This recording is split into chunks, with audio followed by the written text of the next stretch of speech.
When a junkyard engine makes crazy horsepower in the dyno cell, there's only one thing you can say. Holy crap!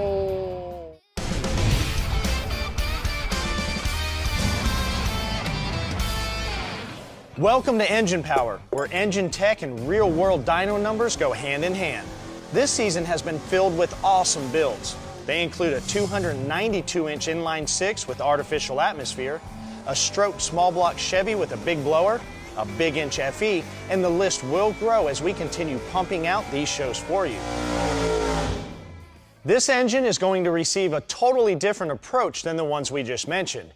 They had a lot of new parts and a pretty big price tag. Now this is a Vortec 5300 LM7 LS engine. It has an iron block, aluminum heads, and it was introduced in 1999. Now this engine is known as the Garden variety of the Gen 3s. When introduced, the LM7 produced 270 horsepower and 315 pound-feet of torque.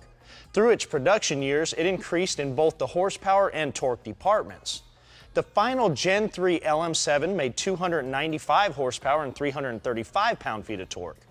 Now the camshaft is very small. Duration at 50 thousandths lift is 190 on the intake and 191 on the exhaust. Lift at the valve with a 1:7 ratio rocker arm is 466 thousandths and 457 thousandths, and it has a 114-degree lobe separation angle. This engine was pulled out of a Silverado that met its end with a hard front-end collision. Now, we were told it was a good runner with no known issues. Instead of just cleaning it up and dropping it in a project, wouldn't you want to know its condition, especially if you wanted to run efficiently for any amount of time? This project is getting the badge name Low Buck Vortec, and it's for good reason. We're going to tear this engine down, thoroughly clean all the parts, do some block upgrades, and spice up the oiling system, including the oil pump. Then the entire engine is going back together with minimal new parts. Now there's some cool things we're going to show you that will allow us to take this little 325 cubic inch engine to the next level and make it a bracket racer or a little street strip bullet. When this engine was pulled, pretty much everything was left intact. We won't need several parts and pieces like the wiring harness, so it will go first. The factory connectors are easy to remove. Simply press on the retaining tab and pull the connector. Coil packs are an important component to hold on to. They are expensive to replace.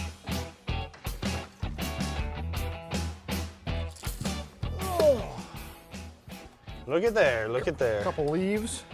Yeah. Now this was a runner.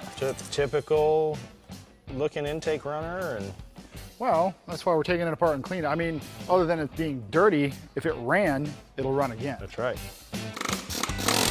We're going for power numbers, so we definitely won't need the power robbing accessory drive. Plus, it was a little damaged during the collision. Now there are several components that make it up. They range from the water pump, power steering pump, AC compressor, idler and tensioner pulleys, the alternator, and balancer. The exhaust manifolds are cast iron. We will be using a set of dyno headers later, so these go in the scrap bin. This now gives us a good look at the outside of the engine, and I must say it's definitely had some issues leaking around the seams. But that really doesn't bother us because it's easy to fix oil leaks on an LS because the way the gaskets are designed. There is some truth to the saying, it's all in the pan. Will there be bearing material, foreign matter, or even heavy sludge due to lack of oil changes? We are going to find out right now. Well, for as many miles as they say it's on it, Typical LS pan. typical LS, there's some